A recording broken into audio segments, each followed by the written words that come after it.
አቶ ሙሼ ሰሙ ተወልደው ያደጉት አዲስ አበባ መርካቶ ውስጥ ነው። የመርካቶ ልጆች የትም ተወለድ መርካቶ ደግ ይላሉ፣ እንኳን ተወልደውበት ለማለት ነው። በትምህርት በኩል በአፍሪካ አንድነት በመድኃኔዓለም የመጀመሪያና ሁለተኛ ደረጃ በንግድ ስራ ኮሌጅ እና በአዲስ አበባ ዩኒቨርሲቲ በቢዝነስ አድሚኒስትሬሽን እና የአካውንቲንግ እና ማኔጅመንት ዲግሪ ያላቸው ረጅም ጊዜ የሰሩት በፋይናንስ እና በባንክ ዘርፍ ሲሆን በአብዛኛው የሚታወቁት በባንክ ዘርፍ በኢኮኖሚ ፖሊሲ ትንታኔያቸው እንዲሁም በፓርቲ ፖለቲካ ተሳትፏቸው ነው። የኢትዮጵያ ዲሞክራሲያዊ ፓርቲ ዴፓ እና ቅንጅት ለአንድነትና ዲሞክራሲ አባል ነበሩ። በባንክ ስራቸው በዳሽን ባንክ በአሁኑ ወቅት የቀጠና ኃላፊ ናቸው። አቶ ሙሼ ከቅርብ ጊዜ ወዲህ በትንታኔያቸው የሚያተኩሩት በኢኮኖሚ ጉዳዮች ላይ ሆኗል። ፖለቲካውን ተወት ያደረጉት ይመስላል። አቶ ሙሼን ስለ ህይወታቸው፣ ስለ ፖለቲካ አስተዋጽኦአቸው፣ ማህበራዊና በኢኮኖሚያዊ ጉዳይ ስለሚያቀርቡት አስተሳሰባቸው እንድንወያይ የጨዋታ እንግዳ አድርገን ጋብዘናቸዋል።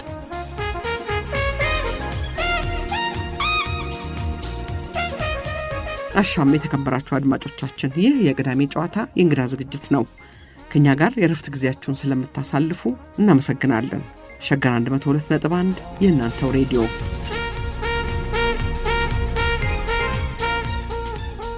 ጤና ይስጥልን አድማጮቻችን።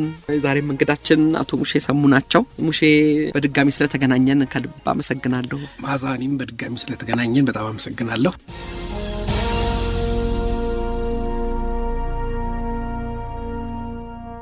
ሙሼ በድጋሚ ስለተገናኘን ከልብ አመሰግናለሁ። ማዛኒም በድጋሚ ስለተገናኘን በጣም አመሰግናለሁ። ቅንጅት ለአንድነትና ለዲሞክራሲ ፓርቲ ጋር ውህደት ተፈጥራላችሁ። ወደ ቅንጅት እንሂድ ብዬ ነው።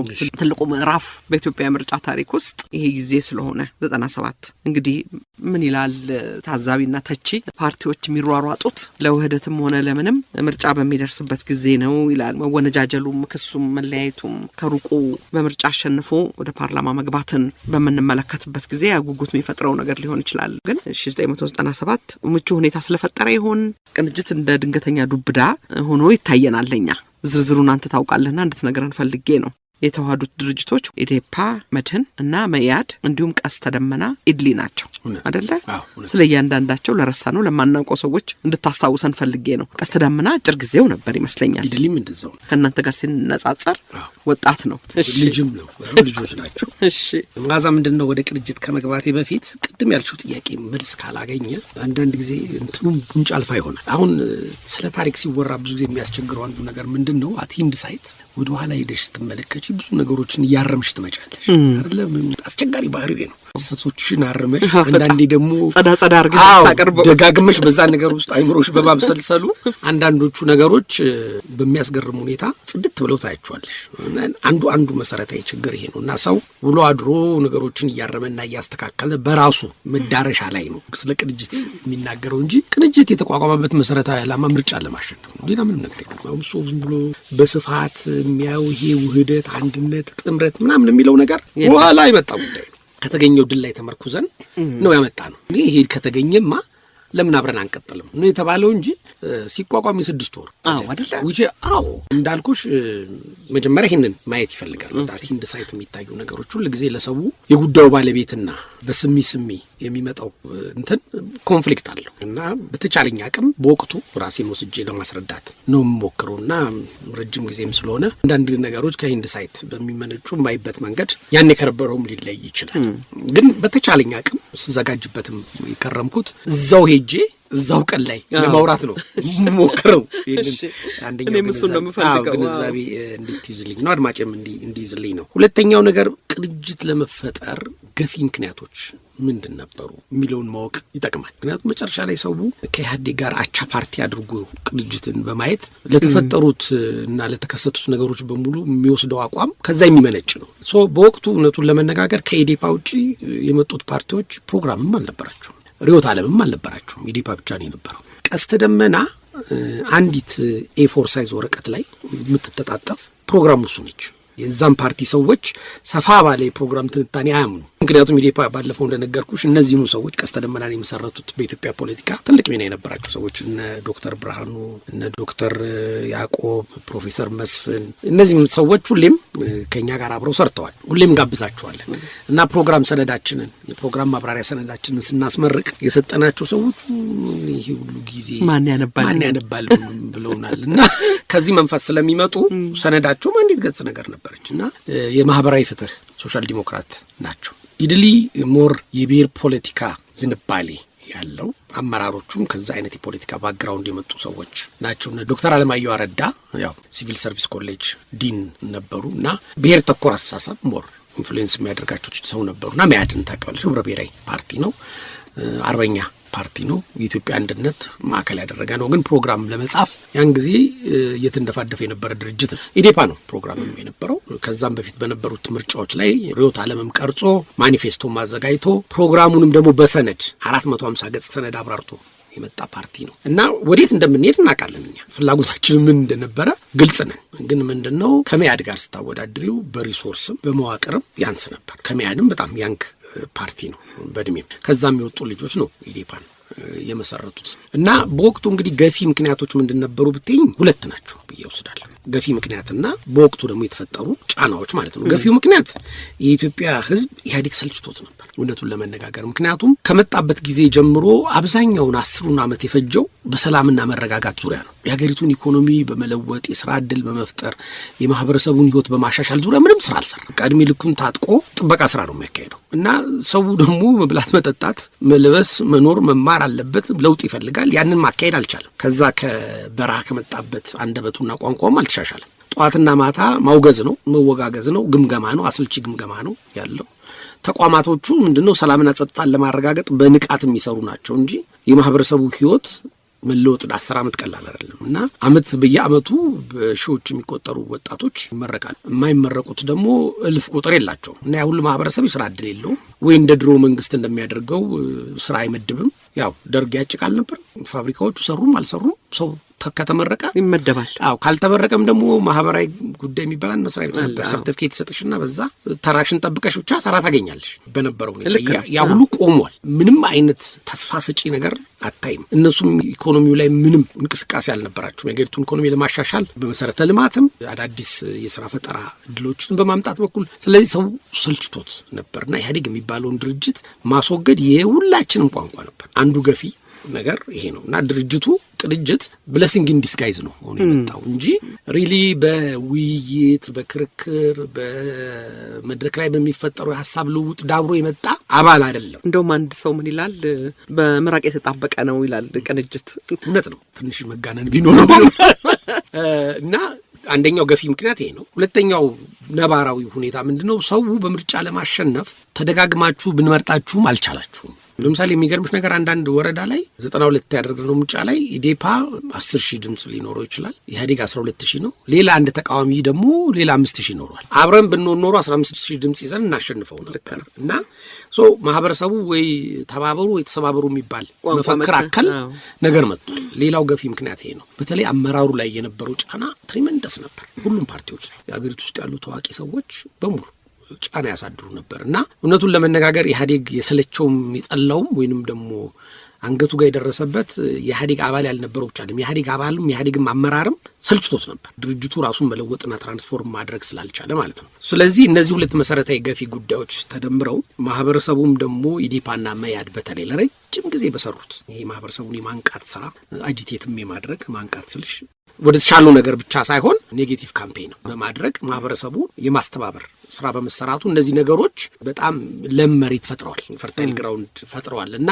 እንጂ ከዛ በተረፈ ቅንጅት የ6 ወር ልጅ ነው። 6 ወር 7 ወር ከዛም ያለፈ እድሜ የለውም እና ተዋህደ ተብሎ ወዲያው ላን ያስታውሳለሁ ህዳር ወር ታህሳስ ውስጥ ይመስለኛል ልደቱ ወደ ስብሰባ እየገባን ይሄ መዋሃድና አብሮ የመስራት ጥያቄ ሙሽ በጣም እየገፋ እየመጣ ነው፣ ምንድነው ብናደርግ የሚሻለን የሚል ነገር ያነሳብኛል እና እኔ በወቅቱ ፍላጎት አልነበረኝም ያው እሱም ደጋግሞ ይለዋል እና ያለንን ኃይል ይዘን በመጣንበት መንገድ ጉዟችን ቀዝቃዛ ቢሆንም በዛው መቀጠል ነው ያለብን። አብሮን ሊሰራ አብረን ልንናበብና ወደ ውጤትን ብንደርስ ችግር ሊፈጠር ከሚችል ኃይል ጋር ብዙ ጊዜ ሞክረውንም ፌል ስላደረግን እንዴት ነው አብረን እንሰራለን ብለን የምናምነው? እና እኔ ባይሆን ይሻላል የሚል አቋም ነበር፣ ጠንካራ አቋም። ተሸንፌም ነው በወቅቱ መዋሃድ የለብንም አብረን መስራት የለብንም የሚል እምነት ነበር። ምክንያቱም በምርጫ በሚገኝ ነገር ብቻ መምጣት የሚችለውን ነገር ኢዴፓ በራሱ ማምጣት ይችላል። በወቅቱ ያገኘነውን ወንበር ያህል ጊዜ ይፈጃል እንጂ ለማግኘት እንችል ነበር።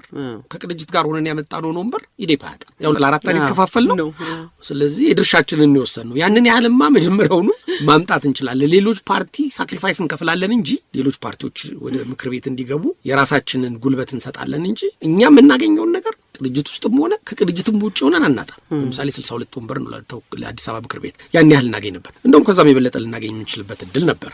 አሁን እንዳልሽው ኢድሊና ቀስተ ደመናን አካፍለን ነው። ምክንያቱም እጩም በማቅረብ የረዳናቸው እኛው ስለሆንን ማለት ነው። በተለይ ቀስተ ደመናን ፓርቲ እንዲሆን አባላት አሰማርተን የሚያስፈልገውን ፊርማ አስፈርመን ድርጅት ያደረገው ኢዴፓ ነው። ቢሮ ሰጥተን ከመድህን ጋር ስንዋሃድ ለመድህን ተከራይተን የነበረውን ቢሮ ጳውሎስ አካባቢ ነበረ ነው። እሱም ቢሮ ሰጥተናቸው በኢትዮጵያ ቆዳ ስፋት ውስጥ 5 ክልል 1500 ድምጽ ማሰባሰብ ስላለብሽ አባሎቻችንን የራሳችን አባሎቻችን አሰማርተንላቸው እነሱ ፒቲሽን አስፈርመውላቸው ምርጫ ቦርድ ገብቶ ነው ፓርቲ እንዲሆን ያደረግነው። ምክንያቱም በወቅቱ ለመቋቋም እና ለመዋሃድ አንዱ የነበረብን እንቅፋት ቀስተ ደመና ህጋዊ እውቅና የለው። ስለዚህ ህጋዊ እውቅና ለማምጣት ደግሞ 1500 ወንበር ለመሰብሰብ አይችሉም። ለምን? አመራሮቻቸው ከማህበረሰቡ ጋር ናቸው። አዎ በጨዋ ቋንቋ እሱ ነው፣ በፖለቲካ ቋንቋ አይደለም ያወራሽው። እና እንደውም አግደሽኛል ሐሳቤን ወዴት እንደምትሄድ ገብቶኝ ነው። እና ኤኒዌይ በዛ መንፈስ ስለነበር ያንን አድርገን ነው የፓርቲው ህልውና የተመሰረተው። ስለዚህ እንደነገርኩሽ ከነዚህ ሁለት መሰረታዊ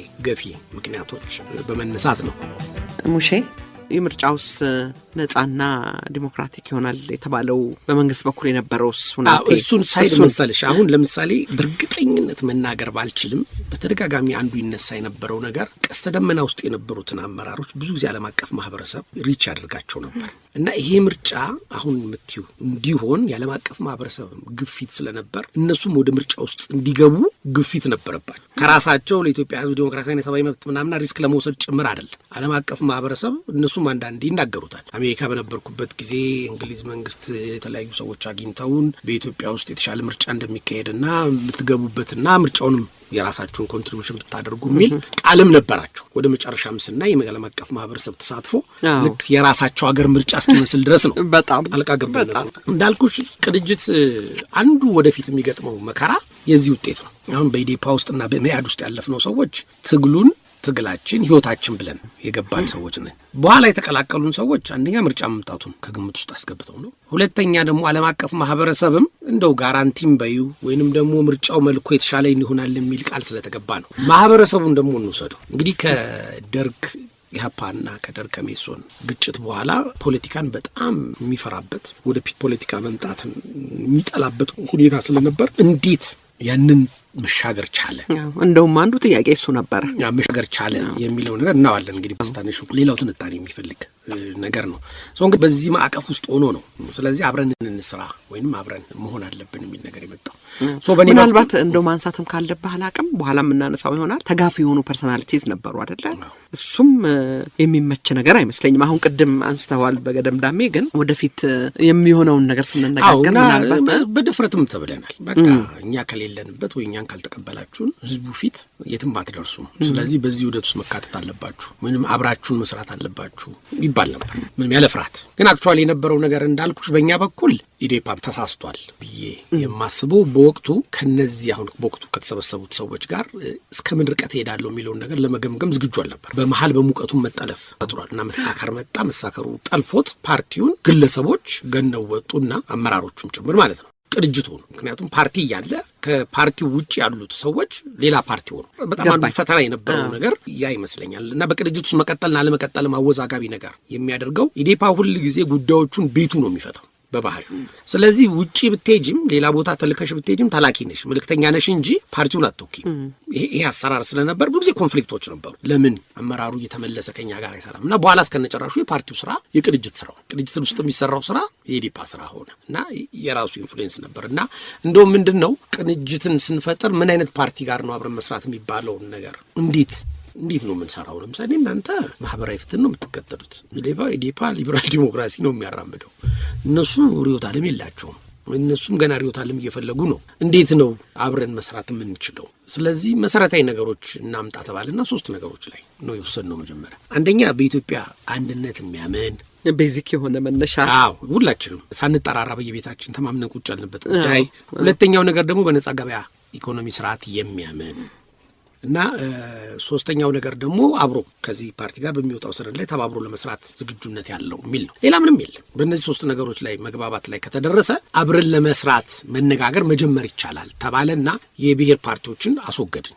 ከዛ ቀጠልንና ፕሮግራምም ስንጽፍ ምንድን ያደረግነው እስከ ምርጫው መጠናቀቂያ ወይንም ደግሞ መንግስት ከሆንን በመንግስትነት ሊያስኬደን የሚችለውን ሰነድ እንደገና አዘጋጅተን ለመቀጠል ነው እንጂ ቅንጅት የሚባል ፓርቲ መስርተን በኢትዮጵያ ውስጥ አቻ የኢህአዴግ ታጋይ ድርጅት የማቋቋም ፍላጎት ኖሮን አይደል። በቃ ያንን ምርጫ እንዴት እንወጣለን ነው። ስለዚህ የምርጫ ኮአሊሽን ነው። የምርጫ ኮአሊሽን ነው ማለት ቀደምም ነገርሻለሁ። ነግረኛል። እና አሁን ሰው እንደሚያስበው መጀመሪያም ስንገናኝ ቅንጅት የሚባለውን የፖለቲካ ፓርቲ በኢትዮጵያ ውስጥ በዘለቄታው አስመዝግበን ፓርቲዎቻችንን አክስመን አብረን ትግሉን እንቀጥላለን ብለን አልጀመርንም። ሰነዱም ላይ እንደዚህ አይነት ነገር 6 ወር ምርጫው እስኪጠናቀቅ ነው። ምርጫው ከተጠናቀቀ በኋላ እና አስቸጋሪ ከሆነ ማለት ያው እንግዲህ ምርጫ ሁሌም ፕሪም ፖስትም ኤሌክሽን የሚፈጥሩ ችግሮች ስላሉ ካሉ ይቀጥላል ድርጅቱ። በኋላም ለማስመዝገብ ውዝግብም የገጠመን አንዱ ነገር እዚህ ላይ ነው እና በዚህ መንፈስ ነው እና የተወሰነች ፕሮግራም ነገር የምትመስል ነገር ቀረጽንና በዛ ላይ ስምምነት አድርገን ነው ወደ ምርጫ የመጣ ነው። ስለዚህ ምርጫውን ድምፅ እንዳይከፋፈል ዋናው ዓላማ በቃ ዋናው ነው። ሌላ ምንም ነገር የለም። እንግዲህ ለመመረጥ ደግሞ ሀሳብ አስፈለገ። አንከፋፈል ማለት ብቻ ስለማይበቃ እዛው ቁጭ ብለን እየተወያየን ነው። አንዲማ ከሆነ በህዝብ ለመመረጥ ደግሞ ሀሳብ ማምጣት አለብን። ከተለያየንና ምልሽ 4-5 አይነት ነገር ይዘን በመሬት ፖሊሲ ላይ ያለን ነገር ይለያያል። በፌዴራል መንግስት አደረጃጀት ላይ ያለን ሀሳብ ይለያያል። በኢትዮጵያዊነትም ላይ ቢሆን አገም ጠቀምም አለ፣ ጠንከርም ያለ ነገር አለና ምን ይሻላል ተብሎ ነው እንግዲህ ማኒፌስቶ ያስፈልጋል ተባለ። ኦልሬዲ ኢዴፓ ለምርጫው ማኒፌስቶ ዝግጅት ላይ ስለነበር ያንን ማኒፌስቶ እኔ ያበረክታለሁ አለ። ለአመራሩ ተሰጠ። እንደው ያው መቼስ ያነበበውም ሰው አልነበረም። ከኢድሊዎች ያው እኔ ህዝብ ግንኙነትን የኢዴፓን ወክዬ ስለነበር እዛ ያለሁት የኢድሊ ሰዎች አንብበዋል። አንዱ ሰው እና ከሱም የቀረበው ጥያቄ ምንድነው? በአብዛኛው የግለሰብ መብት ላይ ያተኮረ ሰነድ ነው እና የግለሰብ መብት ብቻ ሳይሆን ኢትዮጵያ በህገ መንግስቱም የቡድን መብት እውቅና ስለምትሰጥ እሱ ይካተት ተባለና እሷን ጨመርንና ኢዴፓ መድህን የሚለውን ስም ቅንጅት አደረግንና አሳተም ነው። ከማሳተማችን በፊት ሁል ጊዜ በፓርቲዎች ውስጥ የሚነሳ አንድ ባለቤትነት ክርክር ብዙ ጊዜ ስላሳለፍኩኝ ምን አደረግኩኝ? ከህትመቱ በፊት መጀመሪያ በኢዴፓ ዌብ ፔጅ ላይ ለቀቁት ሰነዱ። ነገ ጭቅጭቅ እንደሚከተል ስለማቅ ታሪክን ማስቀመጥ ምዕራፉን አለ። ግን ፎርቹኔትሊ ነፍ ዶክተር ብርሃኑም የንጋት ኮህ ሲቀድ ነው መጽሐፋቸው ላይ ከኢዴፓ እንደመጣ ገልጸውታል። እንዳልኩሽ ይሄ ሰነድ ነው የመጣው። ከዛ በፊት ግን ምን ሆነ? የሚገርምሽኝ አጋጣሚዎች ነበሩና እነሱ ነው አንስቼ ባወራሽ ደስ ይለኛል። መጀመሪያ ስብሰባችንን ያደረግነው ሰሜን ሆቴል እውነቱን ለመነጋገር በዛ አስቸጋሪ ጊዜ አዳራሻቸውን ሁሌ ክፍት አድርገውልን በጣም ይገርማል። ለሊቱ 6 ሰዓት ድረስ እዛ እየተሰበሰብን ተንጠራውዘን ወጥተን ነበር የምንሄደው። እስከ 6 ሰዓት ለሊቱ 7 ሰዓት ድረስ የምናመሽበት ሁኔታ ነበር። አንድ ጊዜም ፊታቸውን እዛ ያጠቁሩ ነው ያስተናገዱ እና አፕሪሼት ማድረግ እፈልጋለሁ በዚህ ታሪክ አጋጣሚ። ለዛ ለኛም ኢዴፓም ቢሆን ብዙ ስብሰባዎቻችን እዛ ነበር የምናደርገውና ለትግሉ ቀላል የማይባል ኮንትሪቢዩሽን ነበራቸው እና እዛ ስብሰባን ያደረግነው። ስብሰባውን ስናደርግ ከ4ቱም ፓርቲዎች የመጣን ሰዎች ነን። ኢዴፓና መያድ 5 ሰው፣ ሌሎቹ 4 ሰው እንዲኖራቸው ተደርጎ ነው የስብሰባው ይካሄድ የነበረውና ስብሰባው ከመጀመሩ በፊት ፕሮፌሰር መስፍን የመጀመሪያውን መግቢያ ንግግር እሳቸው ሁሉ ያደርጋሉ። ንግግር ብቻ አይደለም ጸሎትም ያደርጉ ነው። እውነቱን ለመናገር ምናልባት የእሳቸውም ጸሎት አለበት መሰለኝ እንዲሳካ ብዙ ነገሮች የመሳካት እንትን አምጠዋል እና ሁልጊዜ ተንበርክከው ወይንም ጠረጴዛቸው ላይ ጭንቅላታቸውን እንትን ብለው ጸሎት ያደርጋሉ። ጸሎቱ ኢትዮጵያን እግዚአብሔር ይባርክ፣ ይሄ ነገር ተሳክቶ ኢትዮጵያ ሕዝብ ያለ እልቂት፣ ያለ ሞት፣ ያለ ግጭት ምርጫውን አካሄዶ የሚፈልገውን ሰው መምረጥ እንዲችል እንዲያግዘን የሚል ነገር ነውና ለእኛ ለኢዴፓዎች አዲስ ነገር ነው። ምልሽ ሁለቱም ብዙ ጊዜ አንቀላቀልም። እድሜ የሚሰጥ ጸጋ አንዱ ይሄ ነው። በጣም ምልሽ ተስፋ ስታደርጊ ተስፋሽን በሁሉ ነገር ማጀብና ማገዝ የሚጠቅም ነገር ነው። እንግዲህ ቆይቼው ያድሬ ገብቶኛል። ያኔ ግን ምንድነው ይላል አይ በጣም እንትን ያደረገን ነበር። ሁለተኛው ነገር ከኢድሊ የመጣ አንድ የትግራይ ተወላጅ ልጅ ነበር እና ስሙን ረስቼዋለሁ። አጭር ጊዜ ነው፣ አንድ ወርም አልቆየም። ዝንባሌው ወደ ኢዴፓ ቀረብ ያለ ነው እና ስለዚህ የብሔር ጥያቄ ሁሌ የሚያሳስበው ልጅ ነው እና በሌላኛው ጎራ በአንድነት ኃይሉ ሴንተሪስት የምንለው ኮታንኮት ኃይል ደግሞ ይሄ ነገር እንደ ኢሹ ተቀባይነት የለውም እንዲነሳና ብዙ ጊዜ ፕሮፌሰር መስፍንና ይሄ ልጅ ውዝግብ ነበራቸው እና ብሔረሰብ ሲል ፕሮፌሰር መስፍን በቃ ያንቀጠቀጣቸዋል ነው የምልሽ። ሀሳቡን ለመቀበልም ለማዳመጥም ፍላጎት የላቸው እና ልጁ ደግሞ ከመጣበት ማህበረሰብ ባክግራውንድ አነሰም በዛም ግን ያንን ተሻግሮ መጥቷል።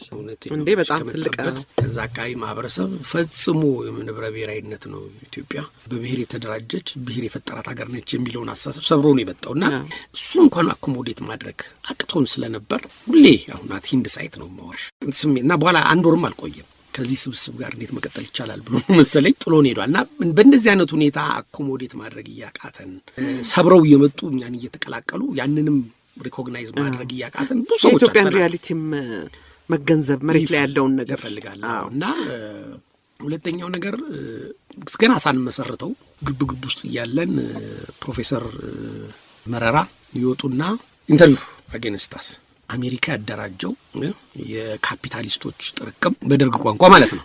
አንድ ጋዜጣ ነበር ተዋርድስ የኦሮሞ ፖለቲካ በጣም ሲምፓታይዘር የነበር ጋዜጣ ላይ እዛ ላይ ኢንተርቪው ይሰጣሉ። እንዴት ነው የሚያዩት ይህ ቅንጅት የሚባለውን ስብስብ የአማራ የካፒታሊስት የአሜሪካ ኢምፔሪያሊስት አጀንዳ አራማጅ የሆነ ኃይል ነው፣ ኦሮሚያ ክልል ላይ መግባት የለበትም፣ ይህንን ኃይል መመከት አለባችሁ ብለው ኢንተርቪው ሰጥተዋል እና ፕሮፌሰር በየነም ይሄን አድርገዋል። ዛሬም ልጆቻችን በራሳቸው ቋንቋን በብሔራቸው መብት እንዳይኮሩና ይህንን እንዳያደርጉ ትምክተኛው ኃይል ከአሜሪካ ኢምፔሪያሊዝም ጋር ተሳስቦ እና ተዛዝሎ መጥቷል ተብሎ ኢንተርቪው ተሰጥቶብን ነበርና ከዚህም ጋር ነበር ትግሉልሽ ነው። ከኢህአዴግ ጋር ብቻ አልነበረም። እነሱም እኮ ኮአሊሽን ፈጥረዋል አይደለ? ኋላ ቆዩና ፈጠሩ። እና የገጠመው ቅንጅት ትግል እንግዲህ ፈርጀ ብዙ ኢንተርናል ስትራግል አለን። የተለያየ ሀሳብ የምናንጸባረቅ ሰዎች ነን። በእድሜ በጣም እንለያያለን። በትምህርት ዝግጁነታችን እንለያያለን። እንዳልኩሽም ደግሞ ብዙ ጊዜ ፖለቲካ ፓርቲዎችን ኢትዮጵያ ውስጥ የሚያስራቸውን ለለውጥ እንቅፋት የሚሆንባቸው ነገር መጀመሪያ ይዘውት የሚነሱት አጀንዳ ነው። መጀመሪያ ይዘውት የሚመጡት አጀንዳ አሁን እንዳልኩሽ በጣም በአብዛኛው አርበኝነት መንፈስ፣ ይሄ የአንድነቱ መንፈስ እና ኢህአዴግን የማስወገድ ጉዳይ ነው። ትግል ውስጥ ሲገባ ግን ጥያቄው እየሰፋ ይመጣል። ምክንያቱም የተለያየ ማህበረሰብ የተለያየ ጥያቄ ከየቦታው እያጎረፈብሽ ይመጣል እና ደግሞ ፍጥነቱ አጣዳፊ ነው የሚሆን እና መልስ ለመስጠት እስኪያቅትሽ ድረስ ነው እና ቅድመ ዝግጅቱ የለም። ፊክሴሽን አለ። አንድ ቦታ ላይ የመቸከልና የመቀንጨር ነገር አለ። እንዳለመታደል ሆኖ ደግሞ በፖለቲካ ፓርቲ ውስጥ ሆነን ራሳችንን የመገምገምና የማረም ልምድ የለንም። ከዚህ ነገር መውጣት መሸነፍ፣ ከሀሳባችን መራቅ ይመስለናል። ራሳችንን ገምግመን እንደገና ነፍስ ዘርተን ለመውጣት አልታደልም። ይሄ ውስጥ ፓርቲ ትግል የሚባለው ነገር ብዙ ጊዜ ይሰብረናል። የሚገርምሽ በቃ አሁን ኢህአዴግ ውስጥ የምታየው አድካሚ ማራቶን ስብሰባዎች ተካሂደው ከዛ በኋላ ሲወጡ አይደል እንዴ የተለየ ሀሳብ ይዘው ያንን የማስቀጠል ስምምነትም ወስነው የሚወጣውም ወጥቶ የሚቀጥለውም ቀጥሎ ነው። ይሄ ነው አንዱ የመቀጠል የታሪካቸው ሰርቫይቫላቸው። እኛ ጋር ግን ይሄ የለም። በጣም ይሄ መቸከልና የመቀንጨር ነገር አለ። ከዛ ወጥቶ አዲስ አስተሳሰብ በአዲስ መንፈስ ከጊዜው ጋር የሚሄድ ነገር ቃኝቶ ለመራመድ አለመቻሉ ሁለት ምክንያት አለው። አንዱ ጊዜ ነው። የትርፍ ሰዓት ስራ ነው ይሄ። እነሱ እዛው በረሃ ቁጭ ብለው 24 ሰዓት ቢወያዩበት ጊዜው ሁኔታውም ይፈቅድላቸዋል። እዚህ ግን ሰው በአንድ በኩል ዳቦውን ያሯሩጣል፣ በሌላ በኩል ደግሞ ከዳቦ ወደ ኬክ ለመሸጋገር ትግል አለ። እንደገና ደግሞ በተረፈ ሰዓቱ ነው። ከዛች በቀነጫጨባት ሰዓት ነው ቤተሰብ ይኖራል።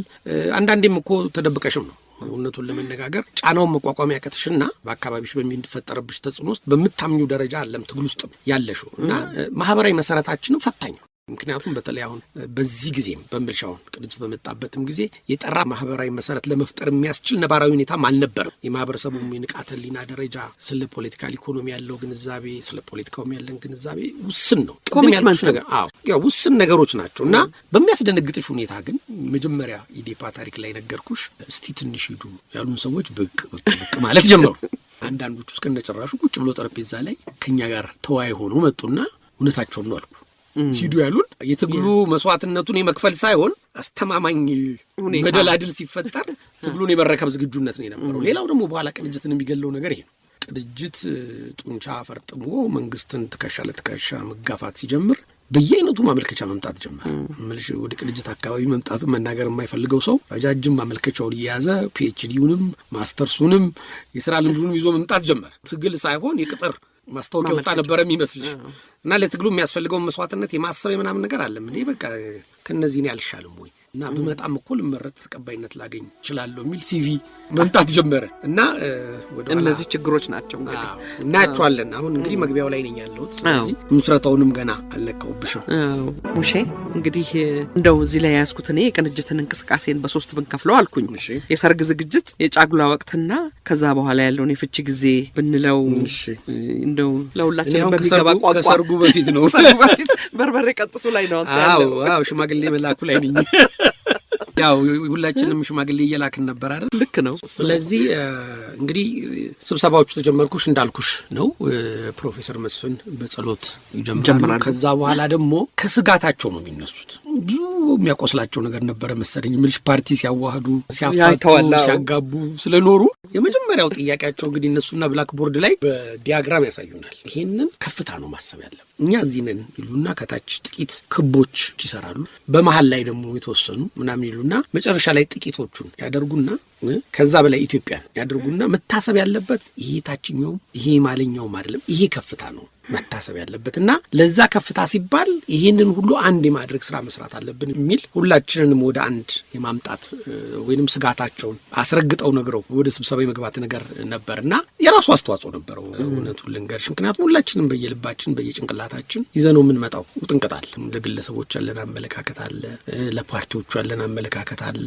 በጣም የምናከብረው ይሄ ሰው አይሆንም ብለን የምንለዋልና ባለፈው ማንስቼብሽ ነበር።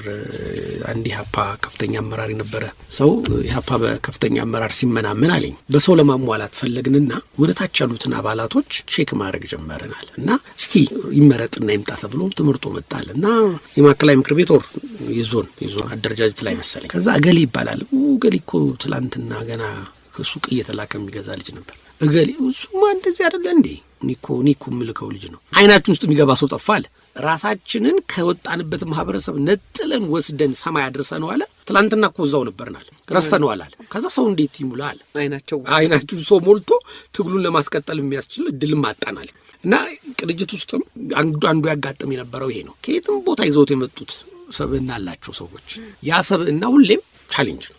ዶክተር ነው፣ አንዱ ፕሮፌሰር ነው፣ አንዱ ስፔሻሊስት ነው፣ አንዱ ከፍተኛ የሆነ የፖለቲካ ትግል መስዋዕትነት አልፎ የመጣ ሰው፣ አንዱ የመንግስት ባለስልጣን ነው። ያንን ሁሉ አስቀምጦ እዚህ ለመጣበት አላማ እዚህ ባለበት ስብዕና ልክ መነጋገር አይችልም። በቃ ባጌጁን ይዞብሽ ነው የሚመጣው። ያ ደግሞ ምን ያደርገዋል? ሁሉ ጊዜ በመሀላችን ውይይቶች በጣም ስሙዝ በሆነ መንገድ እንዳይጠናቀሙ ያደርጉ ነበርና የፕሮፌሰር መስፍን አንዱ ጥቅም ይሄ ነው። ይህንን ነገር አስረድተውን እስቲ አራግፉና ሸክማችሁን ለኢትዮጵያ ሲባል የሚበጀውን ነገር ከዚህ መድረክ እንዲመጣ ሀሳባችሁን ወደ አንድ አምጡ፣ እርሱት፣ የተለየ ይዛችሁት የምትመጡትን ሰብዕና የሚል ነገር ነበራቸው። እኛ አመጣጣችንም ባጌጅ የለውም፣ ቤታችንን የመጣ ነው። ክብሩም ማዕረጉም ገና አልተጀመረም እና በዚህ መልክ ነበር የተጀመረው። ያው ስብሰባውም ከተጀመረ በኋላ ወደ ፕሮግራም እንዳልኩሽ ፕሮግራም ለመቅረጽ አሁን ያልኩሽን መሰረታዊ ነገሮች የኢትዮጵያ አንድነት፣ በኢትዮጵያ ህብረ ብሔራዊነት የሚያምን በነጻ ኢኮኖሚ ላይ ማዕከል ያደረገ የሚሉ ነገሮች ናቸው እና ኢህአዴግን በቆራጥነት ለመታገል የሚፈልግ የሚሉ ትንሽ ነገሮች ናቸው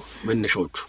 ሌሎች ፖለቲካ ፓርቲዎች መጡ፣ ማመልከት ጀመሩ። ያው እርስ በርስ በነበረንም ኮንፍሊክት አንዳንዶቻችን እሱ አይመጣም አለን። እንዴት እሱ ከገባማ ልታውቁ ነው ችግር ይፈጠራል ወይ እንወጣለን። እንግዲህ ችግር የሚጀምረው ያኔ ነው የተጀመረው። ከዛ ጀምሮ ነው ልልሽ ነው ባጌጃችን ይዘን መተናል። ያኔም ቢሆን ነው እሱ አይግባ እሱ ይግባ እሱ ሊሆን አይችልም የሚል ነገር ያኔም ነው። ያ የሚያሳይሽ እንግዲህ የበሰለ ብዙ ርቀት መተን ወስነን ድምዳሜ ላይ ደርሰን አይደል እና እለት በእለት ችግር እየፈታን ነው የምንሄደው። ምርጫውም ደግሞ እየሮጠ ነው። ምርጫ ቦርድ ደግሞ በአስቸኳይ ተዋህዳችሁ ቅንጅቱን መስርታችሁ እጩ ማስመዝገብና ማም ግቡ ብሎናል። ቀስተ ደመና ደግሞ ጭንቀት ላይ ነው። ራሱን ለማስመዝገብ የለውም አባል የሚያስፈርሙ ሰው እኮ ማሟላት አልቻለም እና ያው ትእዛዝ ተሰጠን ማለት ነው። ሰባ ላይ እርዱት፣ ፓርቲ አድርጉት ተብለን ፓርቲ አድርገው ነው። ከዛም በኋላ እጩ በማቅረብ ሂደት የተወሰኑ እጩዎችን በማሰባሰብ አግዘናል። 11 እጩ ነው ቀስተ ደመና ያቀረበው። ኢድሊ 6 ይመስለኛል። ሌላውም ያድና ኢዲፓ ነው ያቀረበው። በኋላ እንግዲህ የአንበሳውን ድርሻ የወሰደውን ታውቂያለሽ፣ ወደ ኋላ እንመለስበታለን። እና በዚህ ሂደት እንግዲህ አሁን ቻሌንጅ የጀመረን ከዚህ ቀጥሎ ዋናው ቻሌንጅ የመጣው የቅንጅት አመራር ማን የሚለው ነገር ነው። እንግዲህ እኛና መያድ ሪንግ ውስጥ ነን። ሌሎቹ ከሪንጉ ዙሪያ ከበው የሁለታችንን ከዛ የሚተርፈውን ነገር ይጠብቃሉ። አዎ ተቀበሉ።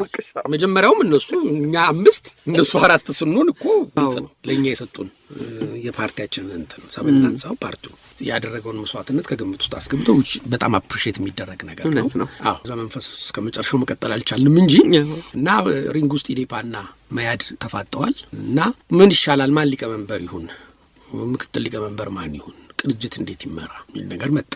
በእኛ በኩል ያው ሙስናውም አለ፣ መያድን የምንመለከትበትም መንገድ አለ። እነ ዶክተር ብርሃኑ አፈገፈጉ። አይ እኛ አንሆንም አሉ። መያድ ወይንም ከኢዴፓ ምድን እኔ መሆን ያለበት ተባለ። እኛ ኢዴፓ ምድን ነው መሆን ያለበት ብለን አንልም። ለምን ማናችንም እዚህ ውስጥ የነበርን ሰዎች በዚህ በኢህአዴግ የፖለቲካ ሂደት ውስጥ የተለያየ ስም የተሰጠን ሰዎች አለን። ከመድረክ ውጪ የነበረ በጣም ብዙ በመድረክ ውስጥ ስሙ ያልተነሳ በቀላሉ ኢዴፓንም ስንመሰረት ባይዘው ይህንን አቋም ይዘን ነው የመጣ ነው። ዶክተር አድማሱንም ስንመርጠው ይሄው ነው። ኢህአፓም አልነበረም፣ ሜሶንም አልነበረም፣ ኢህአዴግም አልነበረም፣ ደርግም አልነበረም። በሱ ምክንያት ኢዴፓን ሰው መንገድ ለመንገድ እንዳይጎትተው አንዴ በቀይ ሽብር ሊነሳ ነው ወይ በነጭ ሽብርኛነት ሊነሳ ነውና ያንን መስበር የምንችለው ሰውየው ነጻ ብናደርገው ነው ብለንም ስላመንን ዶክተር አድማሱንም ስንመርጥ አንዱ እንትናችን አሁንም ይሄ ነገር መደገም አለበት። ቅንጅትን ወይ ትምክተኛ ወይ ጠባብ ወይ ደግሞ ፊውዳል ወይ ደግሞ ኢምፔሪያሊስት ቡችላ እንዳንባል ከዚህ መጀመሪያ ነጻ እናድርገው ፊት ለፊት የሚታየውን ሰው የሚል እምነት ነበረንና ተወደደም ተጠላም ካንዲዴት ሆኖ የሚቀርበው እንግዲህ ዶክተር አድማሱ ሊሆን የኛ በዛኛው በኩል ኢንጂነር ኃይሉ ሻውል ናቸው። ጫና በዛብን፣ ልመናም ማግባባቱም ጫናው በዛብን። አይ በአክላሜሽን ይወሰናሉ። አይ በአክላሜሽንማ ሊወሰን አይችልም። ወደፊትም ቢሆን እንዳሰራር ኮንሰንሹዋል ዲሞክራሲ ይሁን እንደው መግባባቱ ካለ ምናምን አይ እንደሱ ሊሆን አይችልም። እንዴት ነው ይሄን ነው እንግዲህ ድሮም የምንፈራው እንደዚህ አይነት ነገሮችን የተዛዝሎና ተሻክሙ ተፈራርቶ የሚመጣውን ነገር ነበር የምፈራው። ፓርቲ እንዲህ ሊሰራ አይችልም ብዬ ነው ያምናለሁ። እና ይሄ አሰራር ኢዴፓ ውስጥ የለም። ሊቀመንበራችንም ቢሆን የተሰጠውን ተልእኮ ሄዶ አስፈጽሞ ካልመጣ ተመልሰ ሄደ አጥረተና የምንል ሰዎች ነን ፓርቲያችን ውስጥ እና ይሄ ደግሞ በጣም ጠቅሞናል። የሚገርምሽ የፓርቲያችንን አሰራር በተወሰነም ደረጃ ቢሆን ግልጽነት ያለው እንዲሆን አድርጓል። እና እዚህም የግልጽነት መኖር አለበት። እኛም አንፈልገውን አንፈልግም ብለን ለታሪክ መዝገብ ያለበት ነገር ተመዝግቦ ነው ማለፍ ያለበት እንጂ ዝም ብሎ በአክላሜሽን በመድበስበስ አይሆንም ነው። ስለዚህ እኛ ካላቀረብን ሀሳባችንን አይቻልም አለ። የሚያሳዝነው ነገር ኢትዮጵያ ውስጥ የሜንቶር ጉዳይ ብለሽ ቀና ብለሽ የምታየው ሰው ጉዳይ ስላለ ፕሮፌሰር መስፍንና ቲማቸው ኢንፍሉዌንሻሎች ናቸው። ስለዚህ የእኛን ሰዎች በታሪክ ሂደት አብረዋቸው የነበሩ አብሮ የሰሩ ሰዎች ስለሆኑ ዶክተር አድማሱ ደግሞ ያው በተፈጥሮ እንተምታቅ በጣም ሶፍት የሆነ ሰው እና ለእንደዚህ አይነት ነገር ቦታ አይሰጥ ብልሽ ይለፍ የሚል ሰው ነው።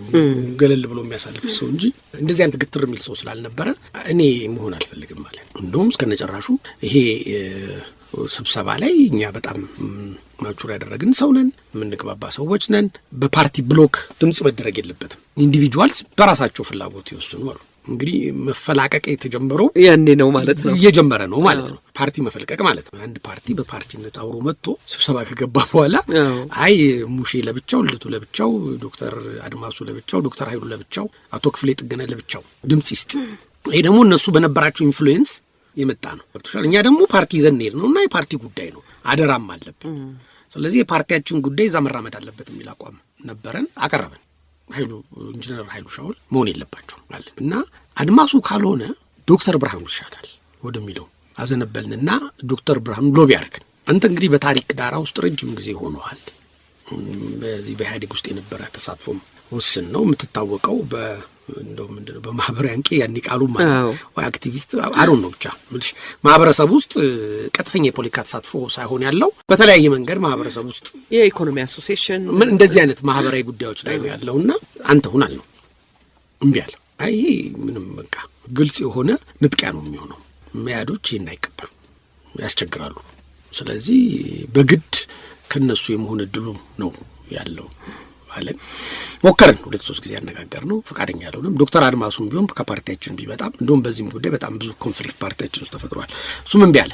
ዶክተር ኃይሉ አራያ እኔና ልደቱ የፓርቲውን አቋም ስንይዝ ክፍሌ ጥግነንን ጨምሮ ዶክተር አድማሱ ብቻ ወደ እነሱ ያዘነበለ ማለት ግድ የለም ይሁኑ ይሄ 6 ወር ጉዳይ ነው ወደሚለው ሄደ።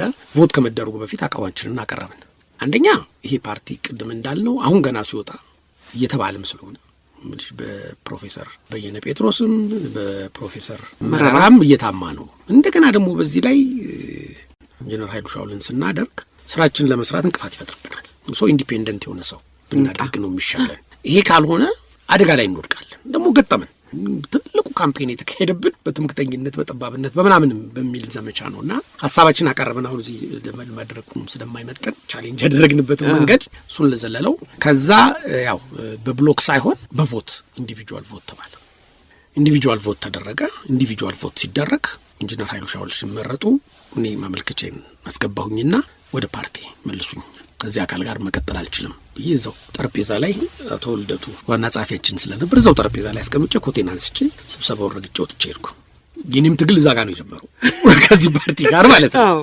ጥዬ ወጥቼ ወደ ቤቴ ሄድኩኝ። ስብሰባው ተጠናቀቀ። ከዛ በኋላ ያው ግድ የለህም የሚል ነገሮች ተጀመሩ። ልደቱም ቀጥሎ በቃ ሌላ ሰው ላኩ ኢዴፓን አለ።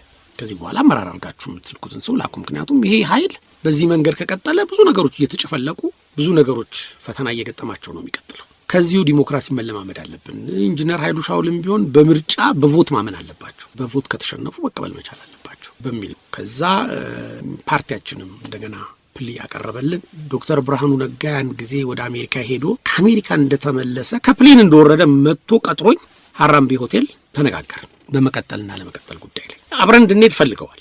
ኢዴፓ ሳይገነጠል ወይም እኛ በተለይ ከኢዴፓ ደግሞ እኔና ልደቱ አብረናቸው እንድንሄድ ፈልገዋል። ከምሽቱ 1 ሰዓት ተኩል አካባቢ ነው ከፕሌን እንደወረደ መጣ። ሀራምቤ ሆቴል ተገናኘንና አወራን። እኔ ኮንሰርኔን ነገርኩት። እኔ ይሄ አካል በብሔር ፖለቲካ የሚታማ መሆን የለበትም። በጣም በአክራሪ ብሔረተኝነት ወይም ደግሞ በአንድ ብሔር የተለየ ጥላ ስር የወደቀ ሆኖ መታየት የለበትም። ያ አደገኛ ነው። በዝንባሌም ደረጃ ስናይ ኢንጂነር ኃይሉ ሻውል ብዙ ጊዜ በዚህ አይነት ጉዳይ ላይ ወደ መድረክ መጥተው ሲናገሩ ኮንሰንሰስ ሳይፈጠር ስሜታቸውን የማንጸባረቅ ዝንባሌ ያላቸው። እኔ ሚያድሁን ነበር ድሮ በቃ ምን ኢህአዴግን ለመታገል ብቻ ከሆነ ሚያድሁን ይቀጥል ነበር። ኢዴፓ የሆንኩበት ምክንያት እነዚህን ችግሮች እዛ ፓርቲ ላይ ስለማይ ነው። በአመራርም ደረጃ ስናያቸው ሪፕሬዘንት የተደረጉት ከአንድ ብሔር ነው። ይህም የራሱ መሰረታዊ ችግር አለው። የኢትዮጵያ ነባራዊ ሁኔታ መረዳት ያስፈልጋል።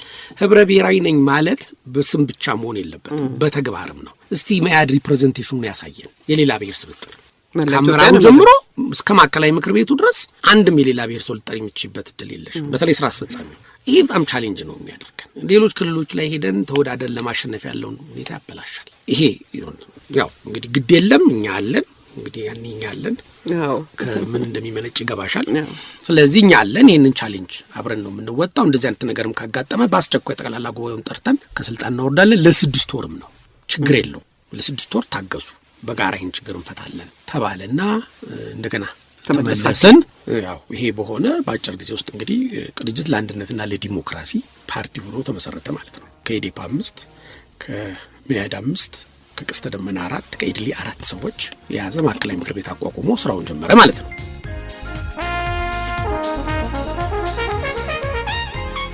ሬዲዮ ጣቢያው ሸገር 102.1 ዝግጅቱ የቅዳሜ ጨዋታ ነው። የዛሬ እንግዳችን የኢኮኖሚና የፋይናንስ ዘርፍ ባለሙያው እንዲሁም በኢትዮጵያ የፓርቲ ፖለቲካ ተሳትፏቸው የሚታወቁት አቶ ሙሼ ሰሙ ናቸው። ሙሼ እንግዲህ ከዚህ በኋላ ከምርጫ በፊት የነበረው ዝግጅት ነው የሚቀጥለው። እንግዲህ ሽምግልናው አለቀና ወደ አንድ ቤት ገባችሁ። ግን ይሄ በአጭር ጊዜ ውስጥ መከናወኑ ይሄ ሚዲያ ላይ የነበረው ዝግጅት የክርክር መድረኮቹ ናቸው አይደለ? ይበልጥ ደግሞ በተለይ የክርክር መድረኮቹ ከገዢው ፓርቲ ጋር የነበረው ክርክሮች በህዝቡ ዘንድ ከፍተኛ ታማኝነት የፈጠረላችሁ ይመስለኛል። ተቀባይነት ፈጥሯልና እሱስ ላይ በአብዛኛው እንግዲህ ብዙ ሁላችሁም ተሳትፋችኋል በክርክሩ ላይ። ግን እንደመቀበለው ደግሞ የታዩ ሰዎች ነበሩ ይመስለኛል። አሁን እሱስ ችግር አልፈጠረም? ፈጥሯል።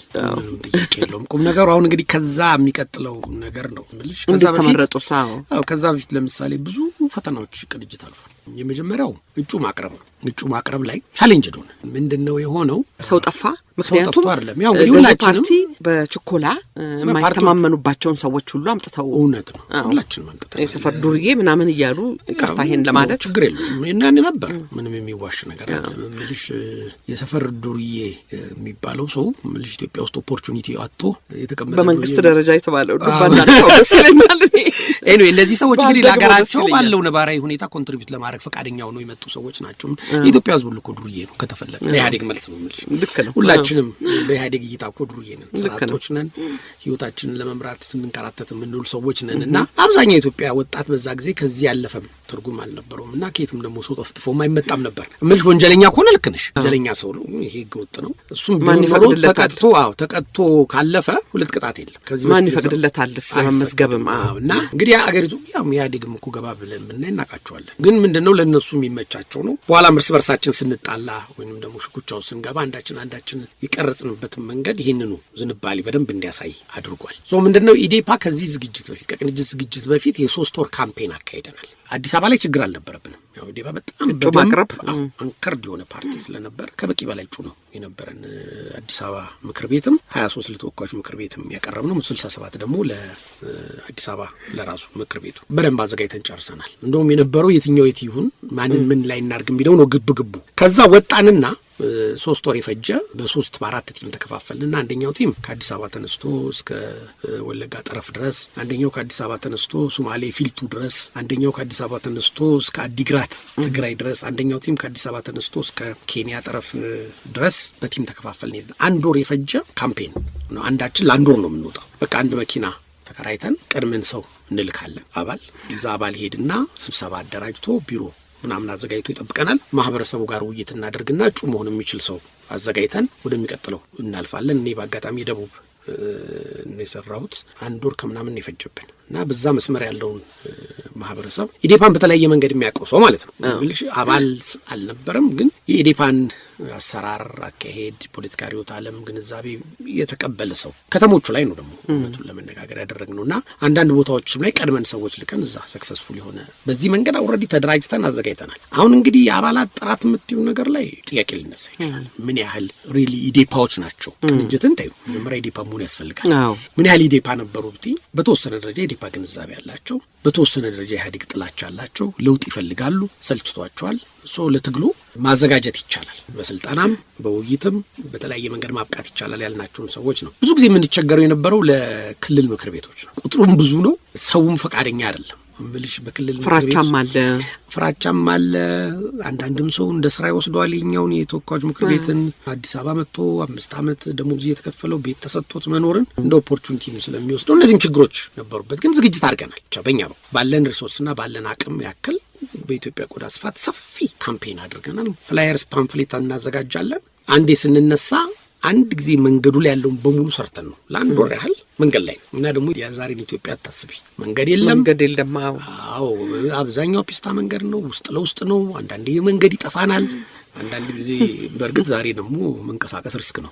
አዎ ያኔ የተሻለው ነገር እና በዛ መንገድ ተዘጋጅተናል። ሚያዶችም የራሳቸውን ስራ ሰርተዋል። ምክንያቱም ከኢዴፓ በዚህ ጉዳይ የሚያንሱ አይደሉም። እንደውም በቢሮ ደረጃ ይበልጡናል። ምልሽ እነሱ ወደ 200 ምናምን ቢሮ ነበራቸው። እኛ ቢሮ ግለሰቡ ነው የኛ ቢሮ። ከነሱ እንመለይ። እኛ ቢሮ አንከራይም። ለግለሰቡ ትንሽ ብር እና ስልክና ሲም ካርድ መሙላት ነው ሰውየው ነው ቢሮአችን። በዚህ መንገድ ነው የምንሄደው። እነሱ ግን በሪሶርስ የሚበልጡን ስለነበር ቢሮ ከፍተው ይንቀሳቀሱ ነበርና እጩ የማቅረብም ችግር አልነበረባቸው። አሁን እንግዲህ እጩ በማቅረብ ሂደት ውስጥ ምን ይሻላል? እንግዲህ 4 ነን። ከ4ቱ 2ቱን አትቁጠሪያቸው 11 እና 6 ነው ያቀረቡት። ሌላውን እኛ ነን ያቀረብነው ወደ 250 ምናምኑን አካባቢ ሁለታችን ነን ያቀረብነው። ስለዚህ መጣል አለብን ከእያንዳንዳችን ሰው። እንግዲህ አንድ ቦታ ላይ አንድ ሰው ወዳደር ብለን ኢቭን ለቀስተ ደመና ለኢድሊም ደግሞ ትንሽም ቢሆን መስጠት ያስፈልጋል። ስለዚህ ምን መስፈርት ይሁን? እንግዲህ ሁሌም የኢትዮጵያ ፈተና ይሄ ነው። መበለጥ ማንም ሰው ስለማይፈልግ መስፈርት ሲወጣ ነው በሽታው የሚጀምረው። ቅድም እንዳልኩሽ ሊቀመንበር ለመሆን መስፈርት ሲመጣ ችግር ነው። ለመዋሃድም መስፈርት ሲመጣ ችግር ነው። በሁሉም ነገር መስፈርት የመጣ ቀን እኔ ከማናንሽ ይመጣል። ቀላል ቻሌንጅ አይመስልሽ። እና በኋላ ቅንጅት ነበርኩ ቅንጅት ከዳኝ የሚሉ ሰዎችም ተፈጥረዋል እጩ ባለመሆናቸው። ምንድነው ቁጭ አልንና ተወያየን። ምን አይነት መስፈርት ይኖር? አንደኛ ትምህርት፣ ሁለተኛ በፖለቲካ ያለው ተመክሮ፣ 3ኛ አፈርማቲቭ ሴትና ሃይማኖት፣ 5 አፈርማቲቭ አክሽን ትምህርት።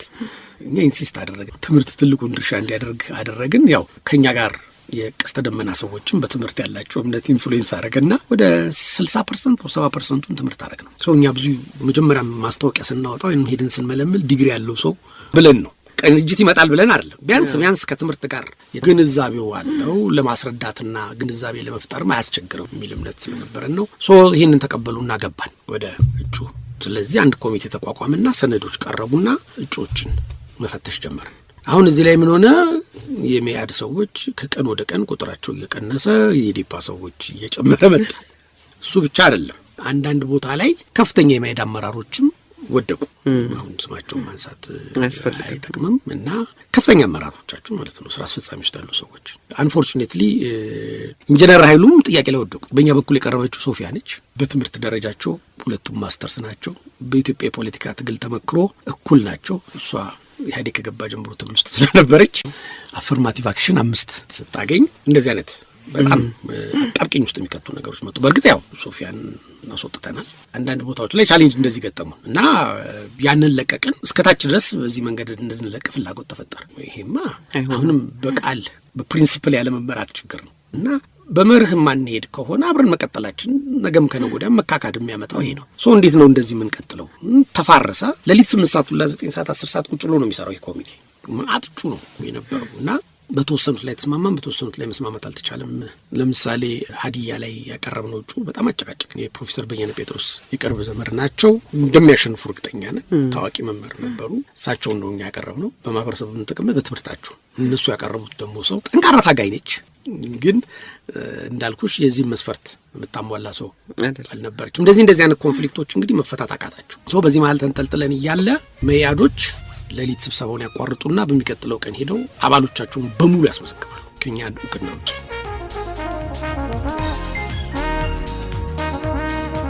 ከኢኮኖሚና ፋይናንስ ባለሙያው እንዲሁም በኢዴፓና በቅንጅት የፖለቲካ ድርጅቶች ውስጥ ጉልህ ተሳትፎ ከነበራቸው ከአቶ ሙሼ ሰሙ ጋር ካደረግነው ሰፊ ጨዋታ ለዛሬ በሁለት ክፍል ግብዣ ካሰናዳነው ውስጥ የመጀመሪያውን ክፍል ነበር የጋበዝናችሁ አድማጮቻችን። ሁለተኛውን ክፍል ከጥቂት ፋታ በኋላ ይዘንላችሁ እንቀርባለን። በያላችሁበት ቦታ ምቹ የረፍት ቀን እንድታሳልፉ እንመኛለን። ሸገር 102.1 የእናንተ ሬዲዮ